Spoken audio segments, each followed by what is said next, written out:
السلام علیکم ورحمۃ اللہ وبرکاتہ۔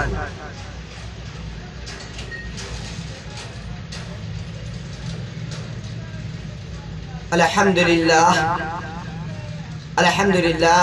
وکفی والسلام علی عبادہ الذین اصطفی، اما بعد۔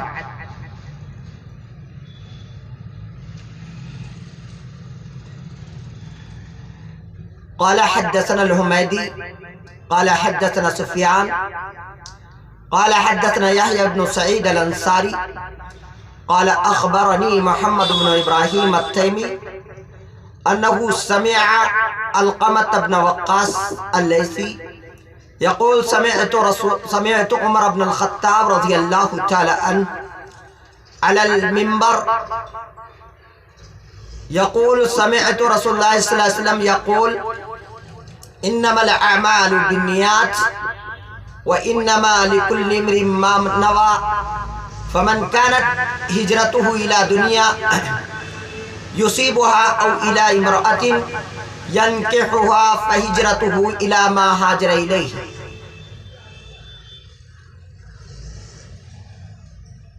آج کے اس درس میں یہ ہمارا تیسرا درس ہے جو بخاری شریف کا وحی الہی کے ذکر کے بعد اس حدیث کا تذکرہ امام بخاری رحمۃ اللہ علیہ نے سب سے پہلے کیا ہے، اور یہ سب سے پہلی حدیث ہے۔ حدیث کا ترجمہ ہے کہ امام بخاری رحمۃ اللہ علیہ فرماتے ہیں، ہم سے بیان کیا حمیدی نے، اور ہم کو بیان کیا سفیان نے، انہوں نے کہا کہ ہم کو بیان کیا یحییٰ بن سعید الانصاری نے، یحییٰ بن سعید الانصاری نے کہا کہ مجھ کو خبر دی محمد بن ابراہیم التیمی نے۔ شان یہ ہے کہ انہوں نے اس کو علقمہ بن وقاص اللیثی سے فرماتے ہوئے سنا۔ وہ کہتے ہیں میں نے سنا عمر بن الخطاب رضی اللہ تعالی عنہ سے منبر پر، وہ فرماتے ہیں کہ میں نے سنا رسول اللہ صلی اللہ علیہ وسلم کو فرماتے ہوئے، انما الاعمال بالنیات، اعمال کا دار و مدار نیتوں پر ہے، اور ہر آدمی کے لیے وَإِنَّمَا لِكُلِّ امْرٍ مَّا نَوَىٰ، ہر آدمی کے لیے وہ ہے جس کی اس نے نیت کی۔ پس جس کی ہجرت فمن کانت ہجرتہ، پس جس کی ہجرت ہوگی دنیا کی جانب، یصیبھا تو وہ دنیا اس کو مل کر رہے گی، او الی امراتن یا کسی عورت کی جانب اس کی ہجرت ہوگی، اس کی غرض سے ہوگی تو اس سے نکاح کرے گا، تو اس کی ہجرت اسی جانب ہوگی جس کی جانب اس نے ہجرت کا قصد کیا ہے، ہجرت کا ارادہ کیا ہے۔ اس حدیث میں واضح طریقے سے نیت کے اوپر بحث کی گئی ہے، اور علماء نے نیت کے بارے میں بہت کچھ کہا ہے۔ اس سے قبل کہ میں نیت کی تشریح کروں، اس کی لغوی اور اس کی شرعی تعریف بیان کروں، اس سے قبل میں چاہتا ہوں کہ یہ بتا دوں کہ امام بخاری رحمۃ اللہ علیہ کا اس حدیث کو سب سے پہلے لانے کا مقصد کیا ہے، اور اس کی کیا وجہ ہے کہ امام بخاری رحمۃ اللہ علیہ نے اس روایت کو سب سے اولین درجہ دیا ہے۔ آخر اس سے کیا آپ کا مقصد تھا، یہ آپ کے سامنے وضاحت کرنی بہت ضروری ہے۔ اس کے بعد ہی اس کی تفصیل اور اس کی تشریح میں ہمیں آنے کی ضرورت ہے، اور اس کی تشریح کو سمجھنے کی ضرورت ہے، تاکہ بات اچھی طریقے سے سمجھ میں آ جائے، اور حدیث کا مقصود بھی سمجھ میں آ جائے کہ حدیث بیان کرنے کا مقصد کیا ہے۔ امام بخاری رحمۃ اللہ علیہ نے اپنی جامع صحیح میں وحی کی آیت کے تذکرے کے بعد باب کیف کان